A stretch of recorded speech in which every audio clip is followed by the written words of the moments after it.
let's get going again. I'm Adam Cruz, I'll be the moderator here. We have this amazing opportunity, guys. The four of you can really just speak to so many angles in the music business. We could spend hours just talking about each of your accomplishments.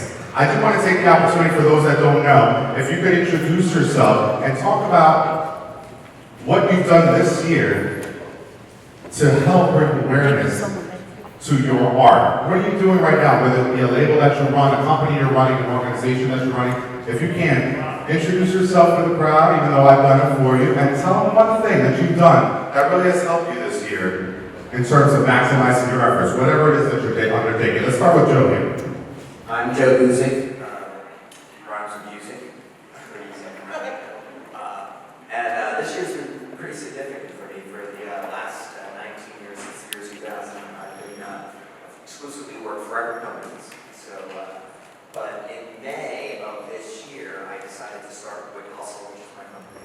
I opened an office in the Hain building, right on top of Thornton there. And it's been really interesting because it's a whole new landscape out there for music, and the business is totally changing. And it's super exciting to me to have one foot in the old school business with the big labels. So I still consult and I do a lot of marketing. My background essentially for any other is I work with the artists, we pick the singles, we figure out how to make a big song. You know, in this day and age, it's all about streamers and how to get on playlists and all that sort of stuff. And it grows from there. But anyway, to answer your question, May 1st, it was a big day for me. What's up, everybody? My name is Dupré Kelly, better known as DoItAll from the legendary hip hop group Underground. Born and raised right here in Newark, New Jersey. Let me see, man. It's been so many great times, man. I just came back off a tour maybe about 3 weeks ago with my group Boys Underground. So, you know, people say, like, what's the latest great thing, man? I've been so blessed since '91 as an artist and a creative coming out of this amazing city that I have a lot of great times, you know. So I started in 1991. I just came off a tour last week. We go back out September 18th. So that is a great thing for me, meaning that residual income is always amazing. If you can still make money off of something that you created over 25 years ago, come on now. Yes. That is unbelievable. You know. So I would have to say, you know, maybe it was June 29th. We were in Prague, Czech Republic. You know, 7,000 people. We were the only act, the main act. So 7,000 people still coming to see some records that I created as a teenager. That's unbelievable for me, man. So that was the latest.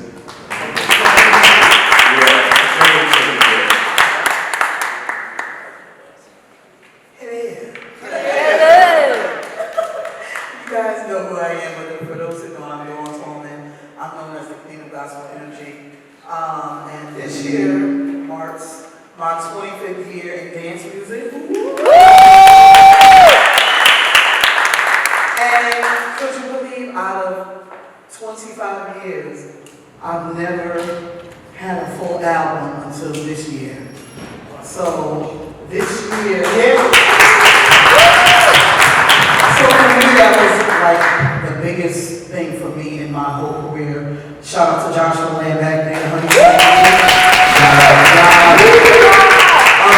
So this album for me this year was really a game changer, and it just allowed me to.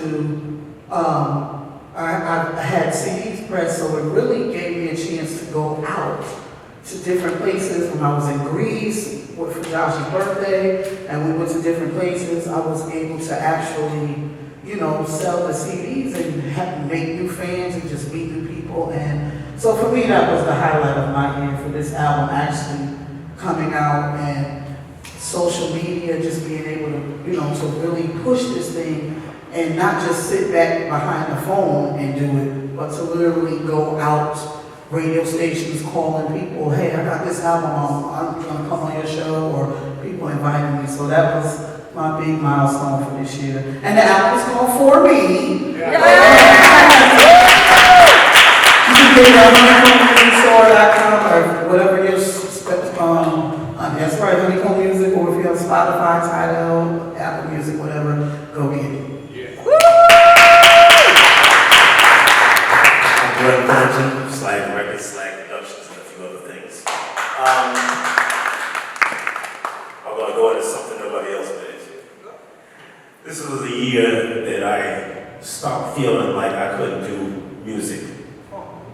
Because I definitely, for a couple of years, felt like this is not working. Why am I doing this? The children here, so I won't get all into the technical terms that I would usually use. But I had to come out of that, and I started releasing things again. I actually did something that I didn't think I would do, and I actually sang. So I'm going to release a record in a couple of weeks where I actually sing. And I wanted to show a couple of things in this record. One of them was, since a lot of producers in here, why we call this art and science. The art is getting out what you feel, but the science is making it sound like a record. Taking somebody who don't really sound that good singing and making them sound like they can actually sing. Now, I did hit all the pitches correctly.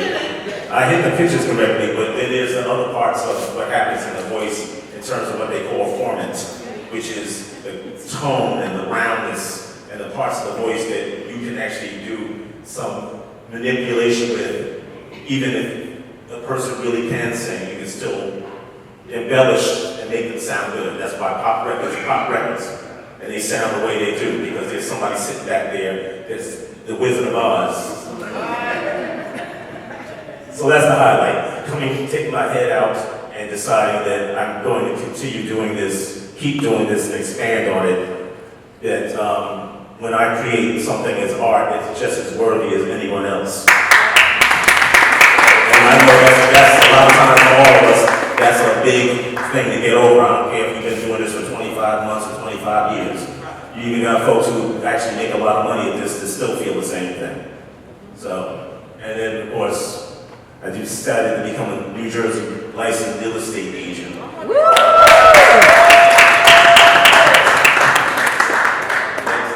Yeah, so. Wait, and how long have you been your label? Next year, next summer? 20? No, 20. 20 years? Well, it's 20 years of Slaag Productions. It'll be 20 years of Slaag Records. So the reason why I wanted to ask what the highlight of this year was is because I feel like in the music business, it changes all the time. What might be your highlight this year is different from your highlight last year. It will be different from your highlight next year. Why does that matter for us? Because it's my belief that we take this opportunity to be together to remind each other of what we're able to accomplish. It's very easy for us to be in a business where we can speak about it disparagingly. Oh, it's not the way it used to be. Oh, there's no money here. All these things may be true, but there is a lot of opportunity. That's what today is about. There's a lot of opportunity for growth, for understanding, and that's why the tagline for today is Learn, Build, Grow. With that in mind, I want to talk about the interesting thing that Madeline, during our financial workshop, talked about. And also, Keith talked about it during the Artist Health Forum. What Madeline and Keith were inferring was what's happened in banking, for example, is they will pay out 0.001 to us normal consumers, but then they invest all our money in the market, and their return is more like 12%. So what Madeline is trying to tell us is, we're trying to help you understand that you could remove that middleman and make more of that income independently. Why am I bringing that up in this discussion? Well, we're in an era where we're struggling with royalty income. Streaming income brings in a fraction of a penny per stream. Did you know that? You know that every time you heard a song that was streamed online, let's say you heard Dawn's new album For Me. Do you know that she's paid a fraction of a penny per stream? Every time you hear that's her songs, she's not even paid a penny. That's why when Mike Weiss, during his keynote, when he said, 1 million streams sounds like a lot, but it's actually not that much money.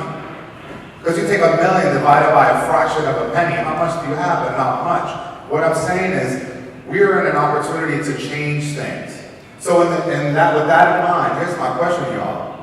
We're dealing with streaming and other modes of consuming music. We're consuming it at higher levels ever than before. But according to Keith DeCosta's stats, we have almost half of our artists are not covered by insurance.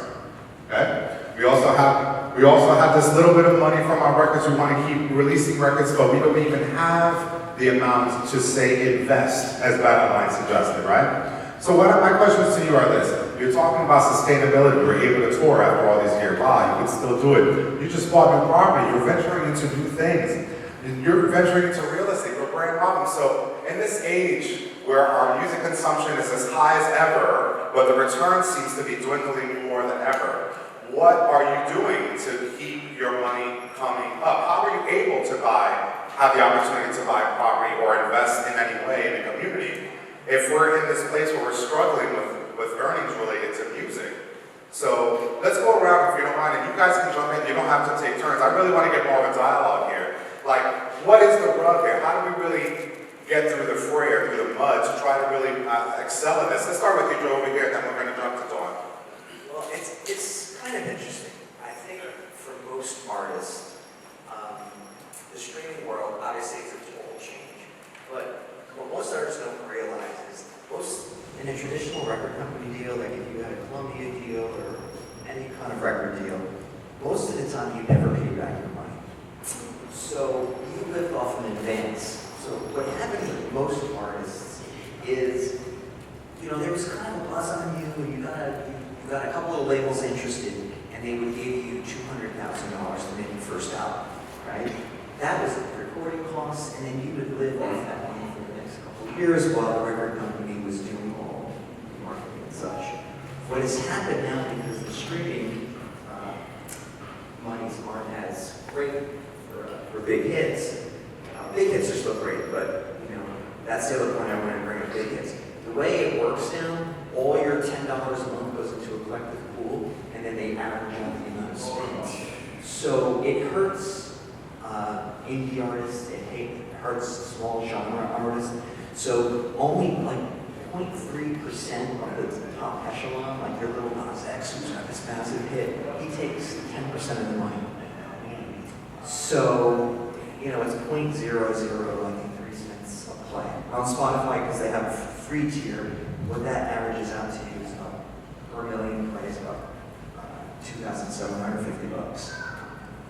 So that's changed. So artists aren't getting these big advances anymore. So now, you could have a cool hip hop record, do some deals, and you might have got $5,000 or $10,000 to make the record. And you better hope that you build your brand and all the other sell T-shirts and concert tickets, because that's where most of the money's going to come from. What do you think, Dawn? What do you think about this? What do you think about the streaming game? How do you make income now from streaming? Well, I kind of had to thank God that I am blessed to be able to do other things outside of this. I sing in like 3 different bands. I sing at church. I have to do different things like that. So I had to literally, because of course streaming, that's not going to pay my bills. It's just, whatever. But I literally had to go out. I do a lot of sessions, background work for a lot of different people, and I sing with numerous groups and stuff like that, and it helps. Because when that 3 months come in and your check is going like $50, you looking at this like, what? $50? This song was a hit, And it's not cute at the time. We laugh now, but when you get that check, and you think, and you know that the song, I'm touring all over the place, singing this song everywhere, and then you get a check. Matter of fact, I just got a music report check that was 9 cents. You What kind of paper? Why are you even wasting your paper? So I had to get up off of my tail and say, look, this right here is just not working. I have to make money. I have children. I have a home that I just got things that, we got to take care of. So for me personally, I went out and I started doing other things. It still involves recording and singing. So yeah, that's what I do. Tour with different groups and sing with different wedding bands, and trust me, that's cute. That money sometimes is more money than I'm getting in the club. Right. What do you think, Dude? What's your feeling about streaming? Especially because y'all been doing records so long. What's your feeling about streaming right now? Man, I have so many experiences, like thoughts about it, because thank God that I made records that are grandfathered into the old scale that I still get paid from. And those checks actually look way better than my streaming checks. Can you stop a second? I don't know if y'all caught that. Yes.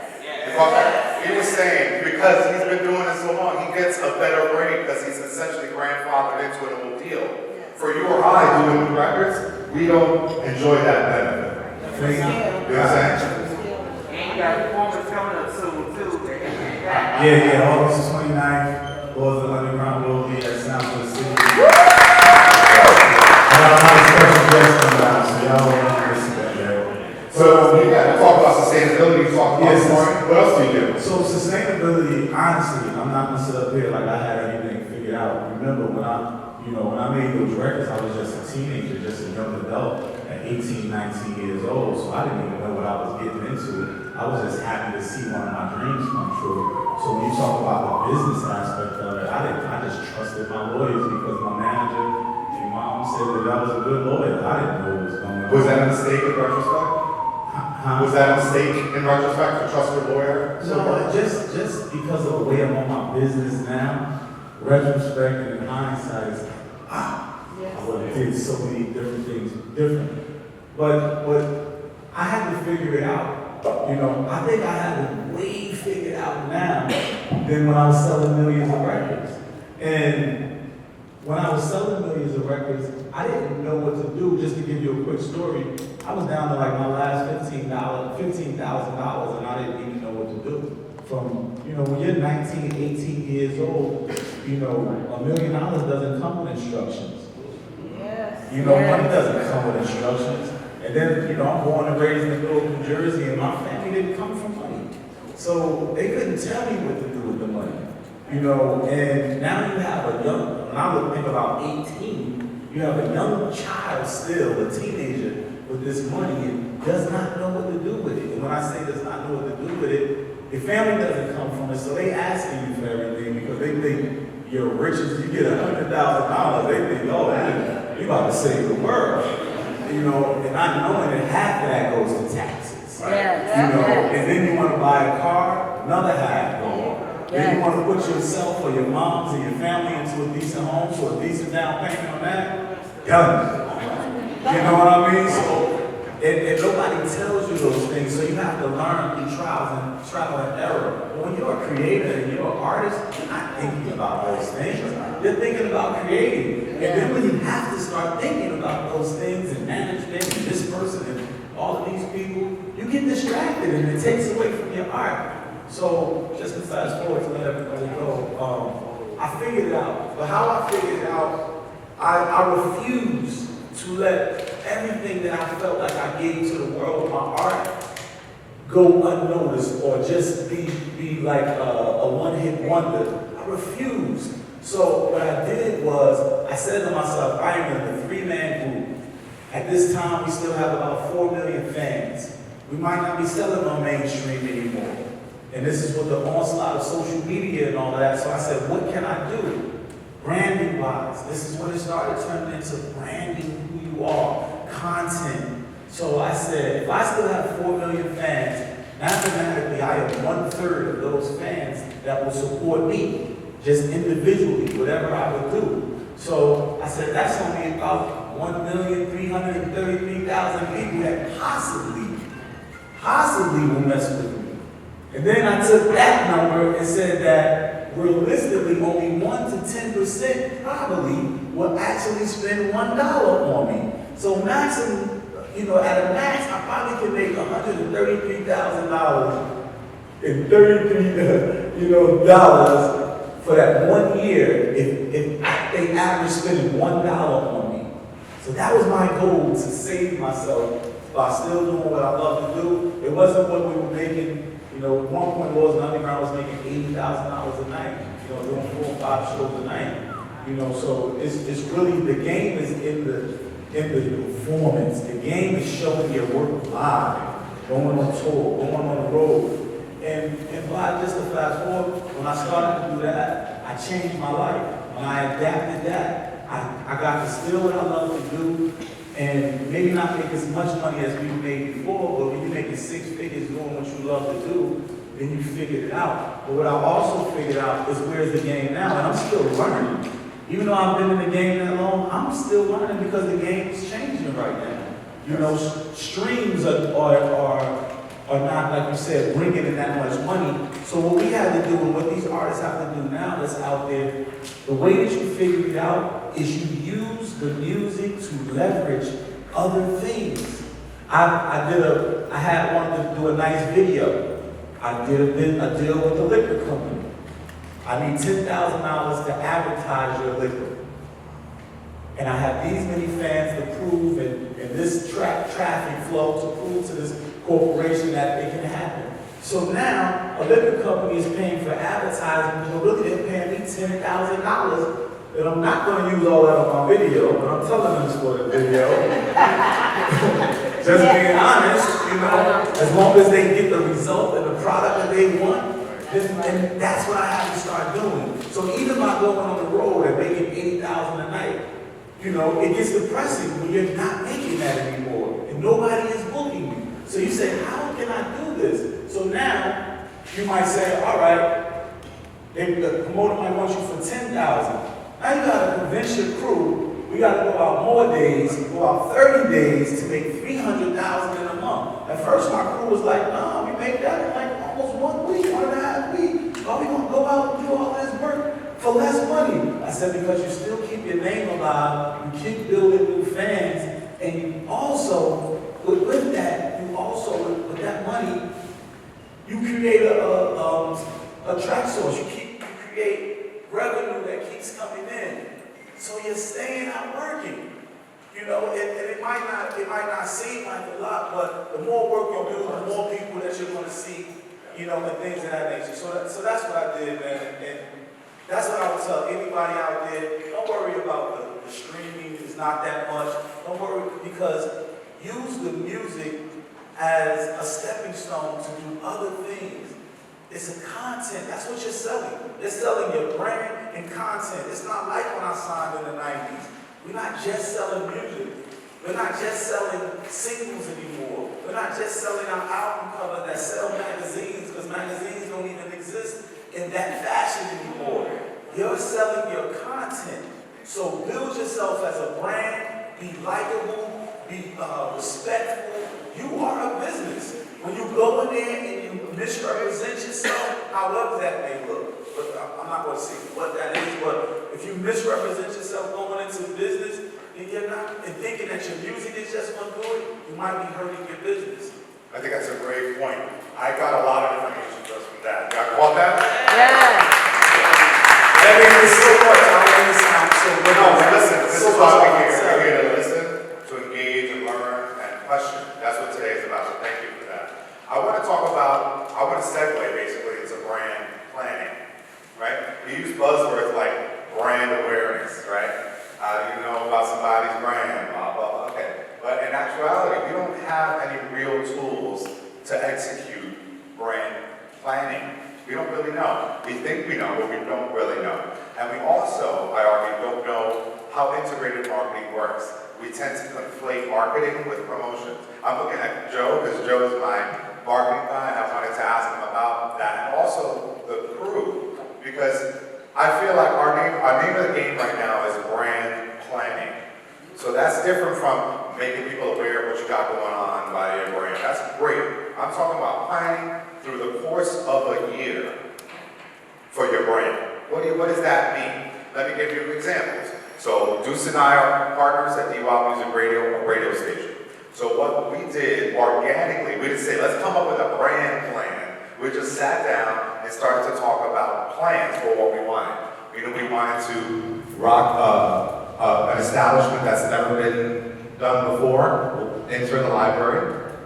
We know we wanted to keep community up, so we keep walking for Sophia, the domestic violence walk, autism walk. We want to keep community up, but we also want to monetize. So how do we monetize? Well, what about advertising? What about sponsorship? What about if we get on this person's boat ride, maybe he can align with us, and then we'll have him at our party. So it's all about that cooperative marketing, which helps us during the course of the year plan for our brand. So in the winter months, when we're not doing the library, for example, we're already thinking about other concepts for the winter months.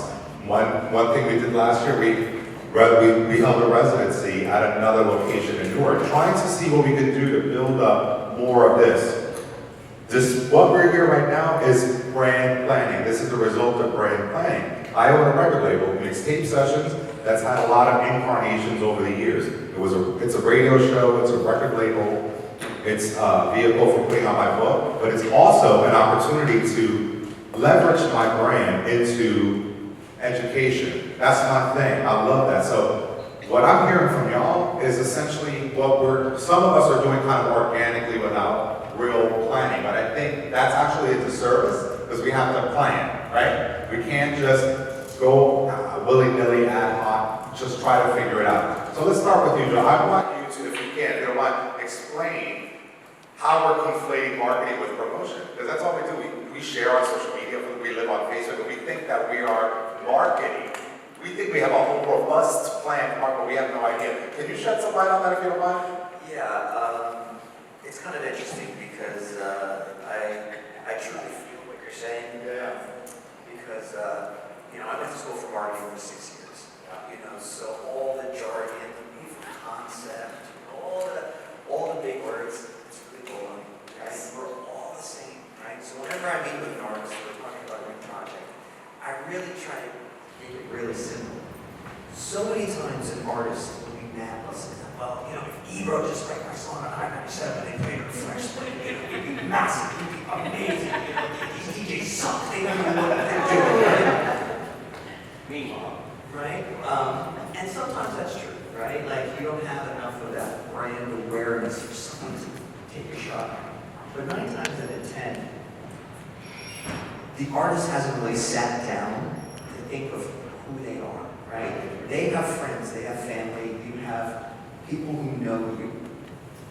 It's about your music, right? You need to play your music. You might think that you're the next J. Cole, or you might think you're the next Whitney Houston, or whoever, Adele. But someone plays your music and they have a totally different vibe on it, and totally different, they call it a marketing funnel, right? Like, all music has to break out of some place, right? Sometimes there are a few things that are just so weird and wacky that they just become viral sensations and they kind of go no matter what. But 9 times out of 10, you have to fit into a funnel, right? A lane. And you have to understand that lane, what those consumers want, and what your friends and people are telling you. That message is coming back. So once you understand your brand, then you'll be able to figure out a plan to build on it. Because I always say it starts with 1. So on your team, there's going to be 1 person, there's going to be 1 friend who's going to turn into 5. And then when you see that happen, and it's not you making those 5, it's that person that you really respect, that understands your music, saying, oh my God, word of mouth, this is amazing, here's why. And then it turns into 5 fans that you didn't make. You've got your marketing plan. You've got your brand. And now all you have to do is figure out how to do that all the time, more and more and more. And then that exponentially grows. Yes. I love that. Thank you for that information.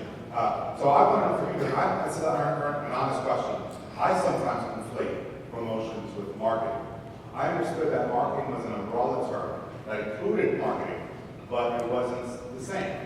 So marketing is, I understood it to be a whole campaign that includes promotion, but So marketing, I don't really just textbook terms. Yeah. Right? So if you picked up a textbook and you search marketing, they would probably talk about the 4 Ps. It would be your product, you would use it, you know, promotion, it would be place where you're going to sell it, and the price. You know, in music we can't really set the price. So marketing overall means your whole strategy for going to the marketplace. So I try to mouth. This is amazing. Here's why.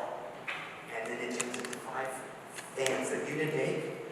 You've got your marketing plan. You've got your brand. And now all you have to do is figure out how to do that all the time. More and more and more. And then that exponentially grows. Yes. I love that. Thank you for that information. So I want to know from you, because this is an honest question. I sometimes conflate promotions with marketing. I understood that marketing was an umbrella term that included marketing, but it wasn't the same. So marketing is, I understood it to be a whole campaign that includes promotion, but So marketing, I don't really just textbook terms. Yeah. Right? So if you picked up a textbook and search marketing, they would probably talk about the 4 Ps. It would be your product, you would use it, you know, promotion, it would be place where you're going to sell it, and the price. You know, in music we can't really set the price. So marketing overall means your whole strategy for going to the marketplace. So I try to say to everybody in real simple terms, either you make stuff, you count the stuff, or you sell the stuff. Those are the 3 basic elements, right? make, count, or sell. Yeah. So either you're in the back office, you're doing accounting, you're helping with finance, all this sort of stuff, you're counting the stuff. You're making the stuff, like you, right? You're making the product, the t-shirts, whatever, the vision, or you're selling it. And that's the whole marketing function.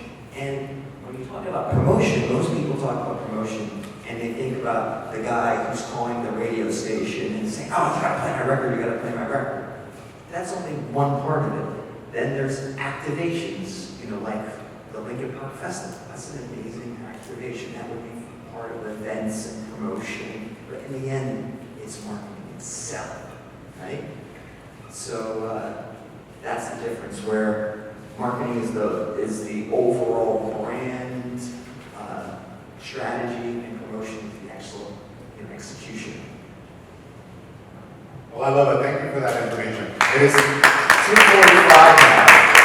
This is our Mixtape Sessions Music Conference preview. So the hope is that you left here going, I really needed that one to be longer. I don't know about you, I could have really sat here for another hour. We have a few minutes before we do closing remarks, so I really want to open this up to some questions, because remember, the topic of this conversation is the hustle effect. How do you hustle up your work? So you got a lot of information just from this talk. Maybe consider jumping into other arenas, because music is a passport to the next step for you.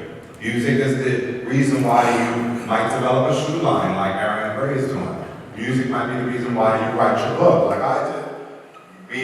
Music might be the reason why you jump into something else like realty, because you're thinking, wow, real estate is really that ownership that I'm really looking for, you know? So I want people to be able to ask you, this is a very valuable group, thank you for being here. What are some questions? I'll come around. Questions? All right, let's start. Yes, of course. So I forgot to mention that, as far as my brand, for those who know, y'all know I love fashion, I love accessories, I love it.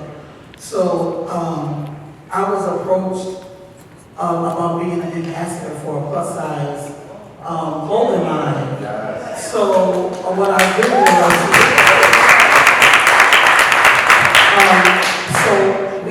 I incorporated my brand of music with the clothes, and so now it's dealing with, because the album is incorporated with the fashion, and now they want me to talk to young little chunky girls and boys, like plus size teenagers, because a lot of the songs are talking about, my album is talking about self-esteem and loving yourself. So I am able to now do what I love, the whole fashion, and be able to encourage some young girls who may have low self-esteem and may feel some type of way. This album has really touched so many people, and they get to be fly at the same time. So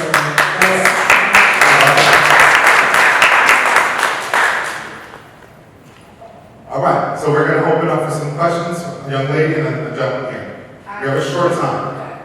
Hi, I'm Tawana Crawford. I was signed there 14. I walked away from it. I was learning was active partner at 17. And yeah, I was signed and I raised the studios and Salt and Pepper Trash. All these people, he put 10 hands to all my personal friends that I party with. I was signed, I just walked away. And I was going to the active party down to Gray. I said she's gonna burn out, she's too nice. I'm not. My question is, I'm a lyrical genius that knows like 90% of all 80s, 90s music, and I'm a hip hop artist, not signed, not independent. I'm already paid for, not doing it for the artistry. I'm a lyrical genius, and I'm really gonna do anything with it because I like being bothered and doing autographs and stuff. But now I can make movies. I went to New York State directing, and I'm educated, paid in full, and I want to just come out. But I'm not doing it for free. That's it. I understand. Well, it sounds like you have a plethora of choices for yourself because you come with a lot of gifts, and you can explore avenues that are music and non-music based to take you to the next level. Yes, Kevin Hunter, this is Director Ms. Tallman, Mr. Dupré of the royalties with the music. So I come from the DJ world, mobile DJ for years. I heard your record, my buddy, you've been playing it a lot in the basement life with those guys. So with artists like Colonel Abel, he died broke, you know, but I know a couple people that knew him personally. I know Sybil personally. But she owns her own publishing rights. And of course you got Michael, you got Prince, they own, that was the feud, and I saw a documentary recently with James Brown, and how he owned his own records, Ray Charles, all that. So that's to say that I hear what you're saying about you gotta keep multiplying, and doing other things. So coming from the communications world, media, that's what my partner and I here we're doing, trying to build that brand with productions, and content is the king. Because Oprah and Tyler, as great as they are, they won't be anything without content. Yeah. Thank you for your comment. Any other questions? Sorry, Mr. Shire, then this young lady here. Everyone, my name is Dan Shire, and I actually have a company called Soulful House Nation. We do interviews with people in the Soulful House community.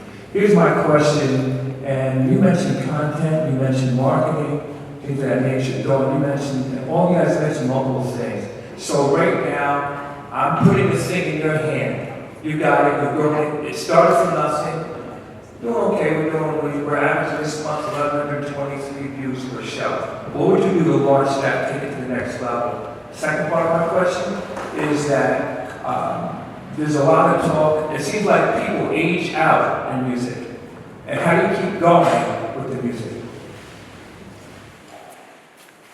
What do you mean age out? You mean like you just get too old? Yeah, well, for example, there's a whole philosophy that in order to get there's a whole philosophy that in order to get seen, get your music heard, get played, or go onto the mainstream, you gotta be in your 20s, like me. Did I say something funny? Anyway, you know, we gotta have the great physique, the whole thing, the good look and all that. And especially too when you talk in the Soulful House, a lot of people are past that point in their lives. Okay, so so they say all the time, you aged out. That's the term that I use. I just want to know to go. Well, I'll say, I would speak for like the genre of house music.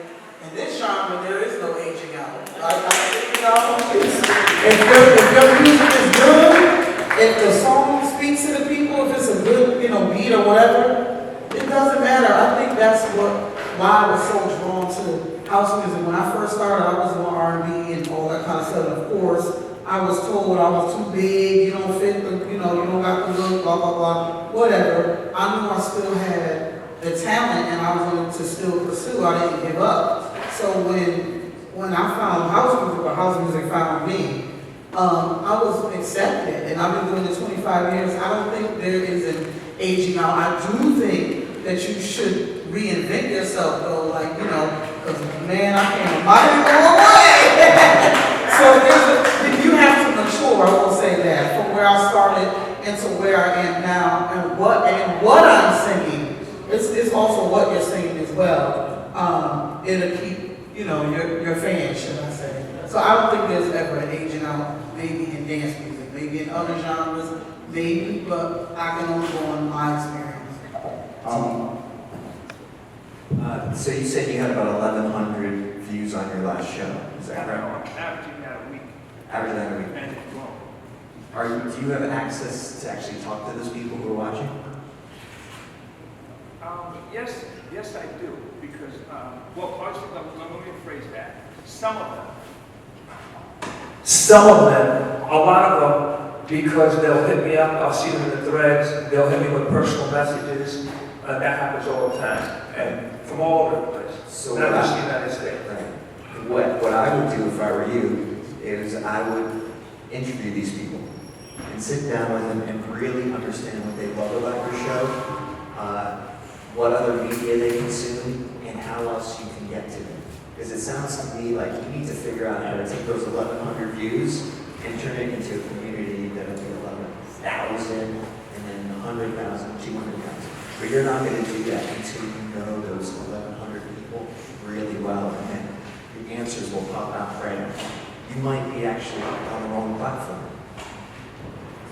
I don't know where you're on social media, if it's just YouTube, this, that, the other thing. You're going to really know your demo, and you need to know where they live and how you can make their life better by giving them that show. Thank you. Watch this show on Monday. We have time for 2 more questions. Yes. We only have time for 2 more questions. Hi, my name is Whitney Jackson. I'm a jazz fusion soul artist. Y'all like that?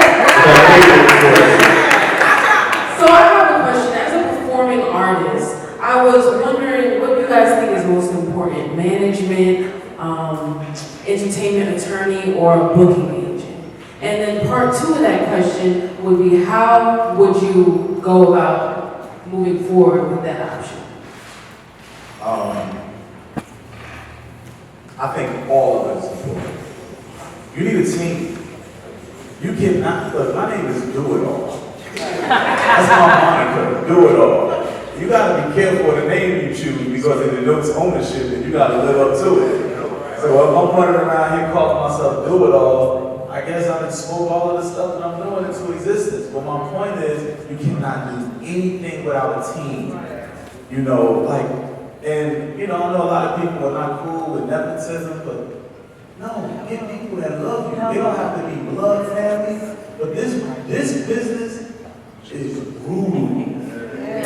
Yes. It's not me. If that's the case, everybody who loves music and art and all that, everybody will be successful. But it's brutal. It will take you and chew you up if you allow it.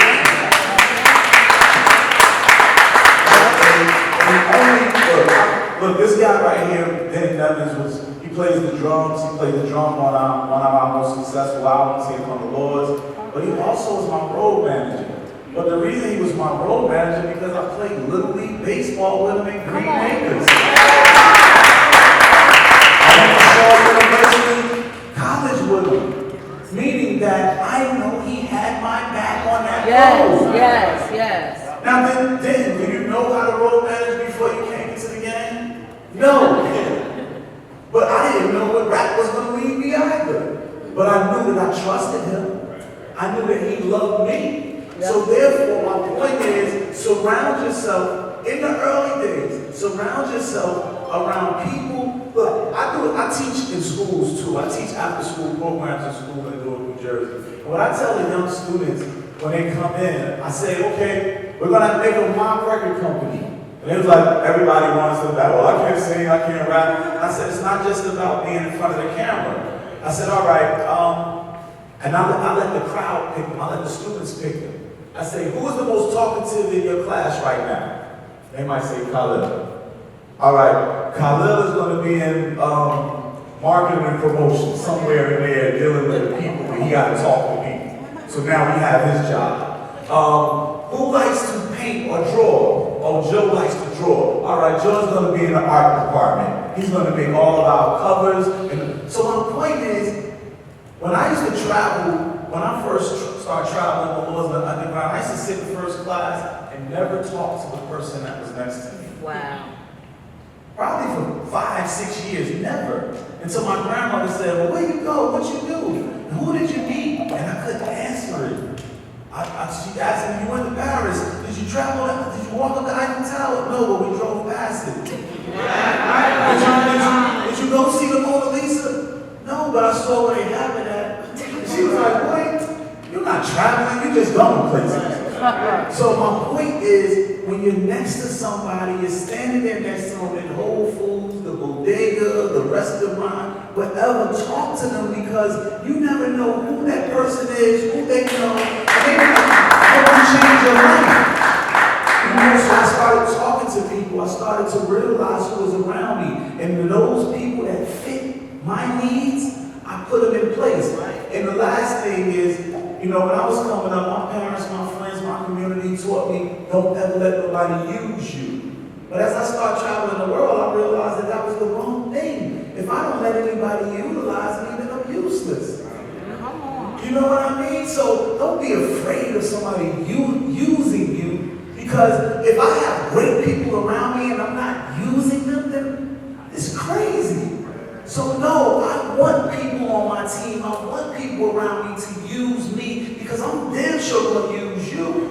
You know? Yeah. But the problem comes in is when we start to misuse each other. Yeah. You know? So, Yeah. So to answer the question, yes, you need a lawyer, you need a manager, you need all of that. But it might not come in the form that you think. That person next to you might be your manager. The person behind you might be a video person. Yeah. You know, the person on the other side of the room might be a marketing person. They all of you going to win together. If you're the smartest person in this room, then you're in the wrong room. If you're the smartest person at the table, then you're at the wrong table. Yeah. And what I mean by that is that if you can't give me any great insight, if you can't educate me and give me some great concepts and ideas, and everything that you say to me, I always say, no, I got it. Oh, no, we're not going to do this. No. Then I'm in the wrong room. Yeah. If I can't tell you nothing, because I should be able to tell you something, and you should be able to tell me something, and you should be able to do it together. Thank you so much. So we have questions from Kim here? Yes, thank you, Adam, the indie music nerd. I am the marketing nerd, and I'm anal about it and very passionate about it. So my question comes from my experience. I did 10 years at Vibe magazine. I've probably been pitched by every major label in the 90s about, can you do this, can you do that with our artists? Here's our brand plan and all of that. And how do I choose what artists we are going to support beyond the editorial pages, which I didn't have anything to do with? It's like, yeah, I'm in the next section in the magazine now, what else can we do with our artists? And also, just working with Lincoln Park Music Festival and doing the arts here in the city of Newark, it's how to work with you. My question is directed at Joe, and I would like to know in general, if you could share a case study that would be helpful for all of us and the artists in the room, of one of the most successful rollouts that you've ever worked on in marketing that touches on the artists having a great team, the artists having their business together, being partners with the artists in terms of the label-artist relationship. They had a strong team behind them, and all the engines were going. And what was the result of that? Just our artists that you work with. There's so many. My friend Bola just walked into the room. He and I worked for forever at Columbia Records. I don't know, maybe like, I don't know, I guess Adele would be a good story from back in the day. Or even John Legend. Oh my God. This rock relates to us in Jim Cole. Yeah. It still was amazing. Yeah. You want the I'm telling the J. Cole story. anyway, Bola's gonna hang out, so you're gonna run J. Cole's story. But what I wanted to say to you on the marketing side, it doesn't matter whether it's Adele. I also work with a lot of the classic rock artists, like Bruce Springsteen and Bob Dylan, and one in particular. You know, Bruce Springsteen, big artist. Right after 9, I had just started at Columbia Records in like the year 2000. 9/11 hits. I'm like the young rock dude on the team. And at this point, Bruce is already a massive superstar, right? He doesn't do anything. But literally, what shocked me was exactly what Du was saying, how small his team was, right? Literally, it's the same 2 or 3 people that make hundreds and hundreds of millions of dollars touring and selling stuff. He's got the same manager who actually was a writer who basically wrote an article on Bruce when he was not successful, like his 2nd or 3rd record. He was playing these tiny little clubs, and he said, "I see the future of rock and roll." And they become friends, and John Landau has been his manager ever since for 30 years. Bruce makes his own records with 1 or 2 guys, and then he doesn't do anything to market it. Usually what he does is he announces the record, announces the tour, and then does one full-page ad on the new album with Thornton in the New York Times. But this record was different. So, because I was the young guy that came in on the team, we sat in a meeting with 3 or 4 people. Bruce comes in, he plays us the whole record, and I could just tell he was so proud of it, and he felt like it was going to help people get over what happened at 9/11. Because of his passion for it, literally, he did everything. He was doing all sorts of promotions where, he would play acoustic guitar in front of winners, and he did the Today Show and all sorts of TV. But I don't think that would have happened if he didn't put out a piece of product that he loved. And we came to him with a plan that was exactly perfect for him. And just going back to that whole idea of your team that knows you, one of the most important things about a team that knows you is they know exactly what you shouldn't do, right? Because you'll work 5, 10, 20 years to build your brand, and it could go away like that. You do the wrong thing, right? And keep that elbow in your ribs too when you start to get a little. Yeah. Say that. You don't need no yes people. Right. That's not cute. Don't do that. Don't wear that. Don't take that. So I want to, we got to wrap up. We're about to start a networking piece, but we do have a couple questions left. I do want to talk about something quickly. You made mention of collaboration being very important. And it reminded me of Glenn, because Glenn, like me, is more of a one-man operation for this label. He gets help, but he has this amazing ability to collaborate. And when you collaborate with someone that you don't really know, it could blow up in your face, or it could be pure magic, right? So I admire Glenn, I want to tell you, very much because of your ability to collaborate and trust someone you don't really know. You don't know if that synergy is going to happen from, say, DoItAll versus Dawn versus Joe. You try, and I think that's really commendable. What was some of the biggest lessons you learned messing around with someone you didn't really know when you were working on music? And then we're going to ask 2 more questions we have to. Is this thing going? It is. Unity for a while. One of the good things to learn for this collaboration is how much patience and tolerance you have.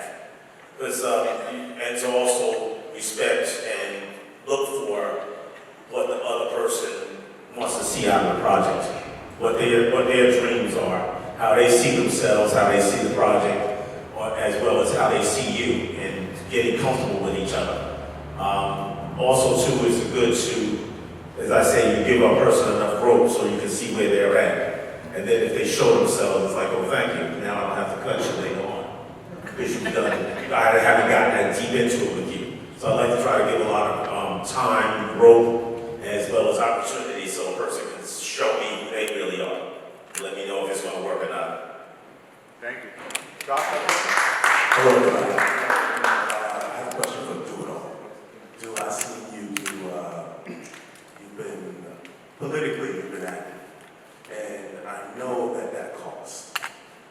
As a musician, how are you able to hold up the artist with your finances and jump into this arena with a whole new set of finances? Are you supporting that from the music Because if that's true, then now your personal life your finances have just dwindled. Can you talk about that a little bit? He want to talk about my money. First of all, just full disclaimer, Josh known me since I was a teenager. Yeah. That's my guy there, my big brother. But I mean, he's right though. You know, I didn't spend as much money as people think on the campaign. I just made it look like it because I came from the entertainment business. But I mean, you know, it's no, you can check the electoral reports and all that. I spent like $75,000 on a campaign, but that could have been $75,000 in my pocket. But the way that you do, to answer your question, yes, I did it all from the entertainment aspect in a sense. And the reason why, and how I did it from the entertainment aspect is, I have a brand that people support. So when you have a brand, what I learned is that you have to cater to the people that rock with you. If people rock with you, cater to them. I mean, we all know what catering is. If you have a lady in your life, you know, she likes to be catered sometimes. She wants to, you know, tell you, baby, you look beautiful this morning. You know, you look great today. How was your day? Like, here's some food when you come in. Take off you want to cater, and vice versa. You know, women, you want to cater to your mate, you know, at times. It's the same thing with fans. Instead of just saying, here's this new music, go out and get it. No, here's this new music that you get for free, but I'm going to throw in this hoodie, and here's the new music that I did unreleased with Josh Milan, this new record that I had that you guys can get. Now it's a bundle package.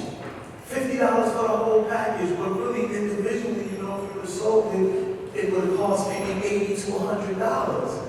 So now the fans feel like they're getting something. So they'll actually give you more money because they feel like they're getting more. And you just keep building up your repertoire. It's just like, you know, if you went to McDonald's every day and it was nasty in the inside, you probably wouldn't be going there every day. So as an artist, if you're nasty to the fans, well, they're the customer.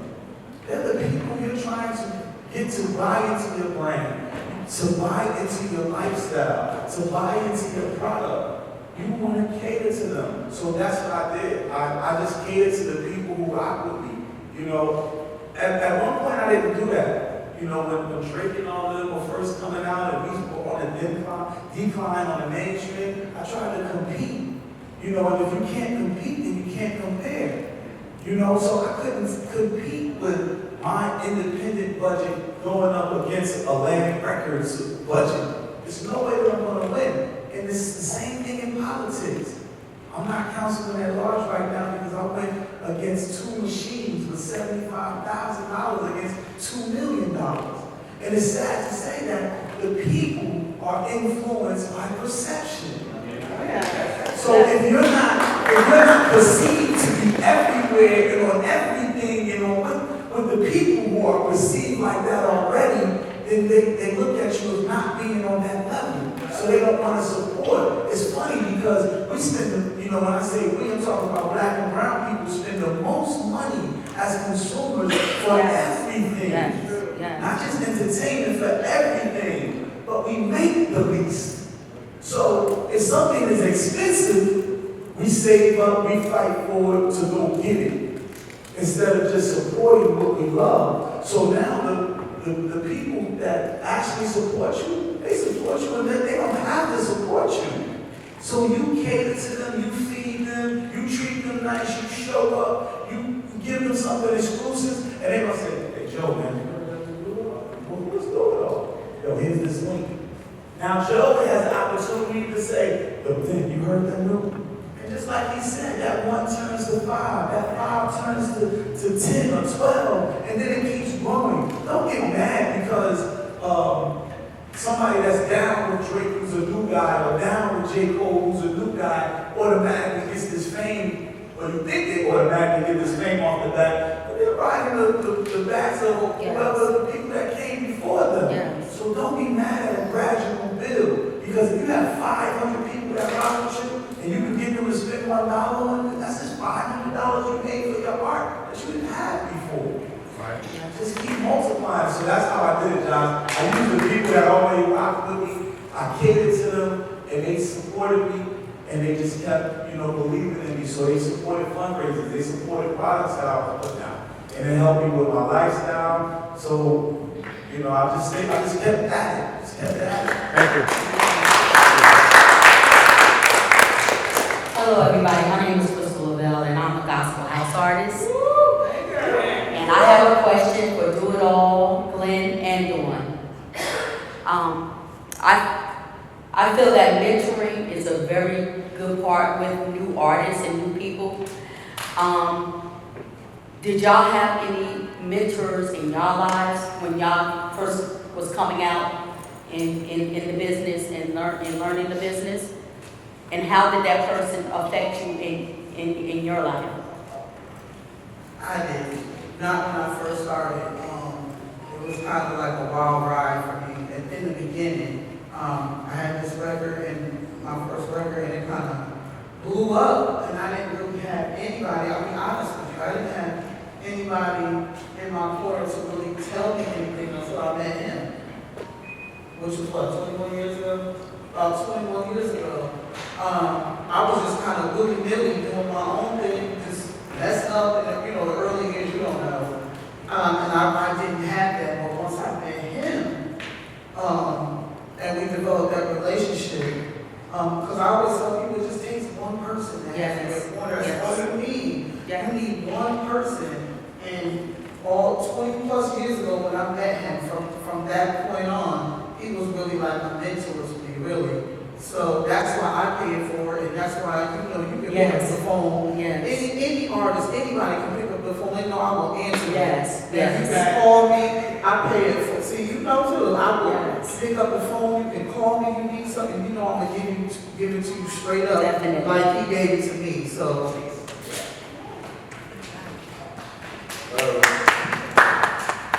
When I first started Slaag Records, I talked to two different people about how to start a record label. They were very informative. One was Jose Burgos. The other person was Jeannie Hopper. Two people that I was able to talk to that said, this is how you do it, this is what you do. They pulled out the receipts from the manufacturers. They showed me how much the stuff cost. You remember Jose Burgos, don't you? So, I had those folks for the record label part of it as mentors. But from the production side, I did a lot of figuring out stuff on my own, but I also had the ability, especially when it came to recording and working with Dawn. That's why I was able to finally decide I was going to sing. She's been in my ear for the last 20 years of me recording. So with that, I actually figured out a few things. I'm like, oh, that's how you do harmony. And a few other things. But I'd say Dawn was a mentor for me too. But in terms of how to do the record label, a lot of it was those two folks. And then there's another person that helps too, because we talk back and forth and we beat it up for over the years, which is a damn Cruz. That's Adam Cruz. Yes. We've talked back and forth and gone back and forth for a few decades, a couple of decades ourselves.